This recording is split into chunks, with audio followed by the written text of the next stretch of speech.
my dear students, we have studied regarding a group of properties called colligative properties. In the case of certain substances, the experimentally measured value of colligative property is found to be different from that is expected from their molar concentration. This is what is called the abnormal colligative properties. So, what is abnormal colligative property? It is the deviation from the normal colligative property, and it arises due to dissociation or association of the solute molecules in the solvent. You know, colligative properties depend only on the molar concentration and will not depend on the identity of the solute. Whether the solute is an ion, or it is a dimer, or a polymer, or it is an atom, no difference is there for colligative properties. When the substance undergoes dissociation or association, there will be a change in the number of solute particles in the solution, and this leads to the abnormal behavior. Let us see first what happens for substances undergoing dissociation. One example is that of sodium chloride. Sodium chloride, when dissolved in water, will be present as Na plus and Cl minus. If you are dissolving 1 mole of sodium chloride, that produces 1 mole sodium ion and 1 mole chloride ion. So there will be totally 2 moles in the solution instead of 1 mole. So what happened to colligative property? It increases. So colligative property that is actually measured will be 2 times the normal colligative property. Colligative properties are used for calculating the molar mass. When colligative property becomes abnormal, molar mass also will become abnormal. Molar mass is inversely proportional to the colligative property. For sodium chloride, the observed colligative property is 2 times the normal colligative property. So the observed molar mass will be half of the normal molar mass. Normal molar mass is 58.5. So for colligative property, if you are measuring the molar mass of sodium chloride, we will be getting a value of 29.25. So sodium chloride produces 2 ions on dissociation. So colligative property becomes double and molar mass become half if it is 100% dissociated. Another example is that of calcium chloride. Calcium chloride produces 1 calcium ion and 2 chloride ions. So 1 mole of calcium chloride will produce totally 3 moles of particles in the solution. So the observed colligative property becomes 3 times the normal colligative property, and molar mass will become 1/3 of the normal value. When molecules are associating, meaning the particles will combine together, the actual number of particles present in the solution will decrease. Colligative property will decrease, molar mass will increase. One example is that of acetic acid. When acetic acid is dissolved in benzene, it undergoes dimerization. That is, 2 molecules will combine together and they will be bonded by strong hydrogen bond. So, acetic acid in benzene will be present as a dimer. So 2 molecules of acetic acid becomes 1 or become half. So observed colligative property will be half of the normal colligative property, and observed molar mass will be 2 times the normal molar mass. Normal molar mass of acetic acid is 60. So the measured value will be around 120 because of the dimerization of acetic acid in benzene. Remember, acetic acid in water undergoes dissociation. For acetic acid in water shows higher osmotic pressure, higher deviation, etc. In benzene it shows lower colligative properties. The extent of deviation in the colligative property is measured in terms of Van Hoff factor, represented by the symbol I. You have different definitions for I. I is equal to number of particles after dissociation or association divided by number of particles before association or dissociation. So this will be same as observed colligative property by normal or calculated colligative property. Third definition is I is equal to, colligative property is inversely proportional to the molar mass. So I will also be equal to normal molar mass divided by observed molar mass. So this is what is called the Van Hoff factor. The Van Hoff factor calculation we can see in the case of some examples. The maximum value of Van Hoff factor for dissociating substance is equal to the number of ions present in the solution. For example, for sodium chloride. Sodium chloride contains 2 ions, Na plus ion and Cl minus ion. So sodium chloride will have a maximum I value of 2, provided it is 100% dissociated. But dissociation koreyumbo I value also will go on decreasing. So let us see the table here. NaCl gives Na plus and Cl minus. If it is 100% dissociated, nothing will be remaining undissociated, and you will have 1 sodium ion and 1 chloride ion. So after dissociation you have 2 particles. Before dissociation you have 1 particle. So I will be equal to 2. If it is 90% dissociated, that is, all the sodium chloride present is not undergoing dissociation, only 90%. So 90% of 1 is 0.9. So 0.1 will be remaining undissociated. You will get 0.9 sodium ions and 0.9 chloride ions, and you will get an I value of 1.9. If it is 60% dissociated, 0.4 will remain undissociated. We will have 0.6 sodium ions and 0.6 chloride ions, and I value will be 1.6.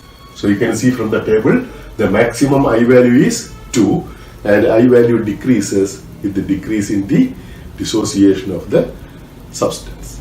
Second example that we take is of calcium chloride. Calcium chloride produces 1 calcium ion and 2 chloride ion, and if it is 100% dissociated, nothing will be left undissociated. You will get 1 calcium ion and 2 chloride ions. Totally 3 are there. So the I value will be 3. If it is 90% dissociated, 0.1 remain undissociated. You will get 0.9 calcium ions and double the amount, that is 1.8 chloride ions. So totally the particles after dissociation will be 2.8. If it is 70% dissociated, then 0.3 will remain undissociated. You will get 0.7 calcium ion and 1.4 chloride ions, totally 2.4. So here again you can see calcium chloride has a maximum I value of 3 and it goes on decreasing with the decrease in the degree of dissociation. The I values are used for calculating the degree of dissociation and the degree of association. We use the letter alpha to denote both. Then for dissociation, alpha will be equal to I minus 1 by n minus 1, where n denotes number of ions present.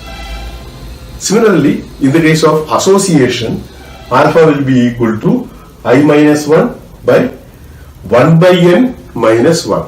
Here n stands for number of molecules associating. Suppose a dimer formation means 2 molecules are associating, n is equal to 2.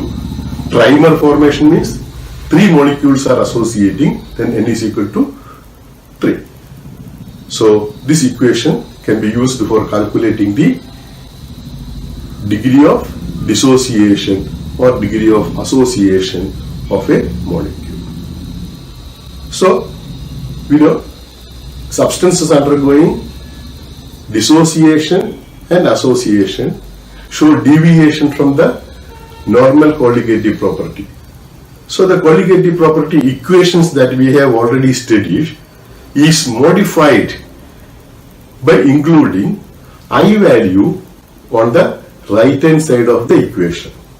So on this basis we have the modified colligative property equations. We have studied 4 colligative property equations, and in each of the equation I is put on the right hand side. So it is modified, and we have for a relative lowering of vapor pressure, we have the modified equation P01 minus P by P01 is equal to I x2. For elevation of boiling point, delta TB is equal to I into KB into M. For depression of freezing point, delta TF is equal to I into KF into M. For osmotic pressure, we have pi is equal to I C RT. So these equations are used to calculate the osmotic pressure. In the osmotic pressure, there are other colligative properties. In the case of substances undergoing dissociation or association. So let us have some problems from this part. So we have first one, calculate the osmotic pressure of 0.002 molar sodium chloride, which is 90% dissociated at 27 degree Celsius. Here concentration C is given as 0.002, temperature T 300 Kelvin, degree of dissociation alpha is given as 90%, that is 90 by 100, gives you 0.9, and you are asked to calculate pi.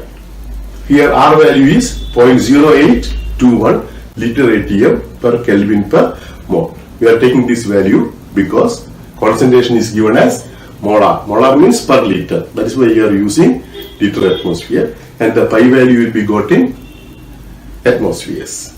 So here we have alpha is equal to I minus 1 by n minus 1. Alpha is 0.9. So on substitution, 0.9 will be equal to I minus 1 by 2. Sodium chloride contains 2 particles. So 2 by 2 minus 1 gives you I value as 1.9. So pi is equal to I CRT. It will be 1.9 into 0.002 into 0.0821 into 300 gives you 0.94 atmospheres.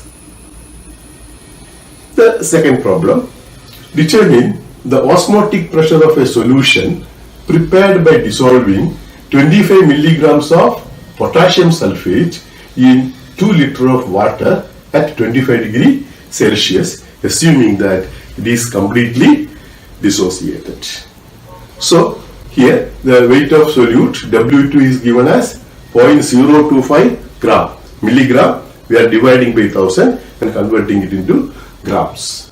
Then V, volume of the solution is 2 liter. Temperature is given as 298 Kelvin.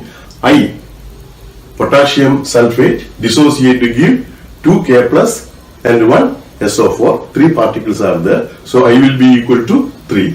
Molar mass of potassium sulfate is calculated by adding the atomic masses. You get as 174, and you are asked to calculate the value of pi. So here pi will be equal to ICRT, will be equal to I into concentration is W2 by M2V RT. So you will get 3 into 0.025 by 174 into 2 into 0.0821 into 298, and we will get the answer 5.27 into 10 power minus 3 atmosphere. So one more problem from this part. 2 gram of benzoic acid C6H5COOH dissolved in 25 grams of benzene shows a depression in freezing point equal to 1.62 Kelvin.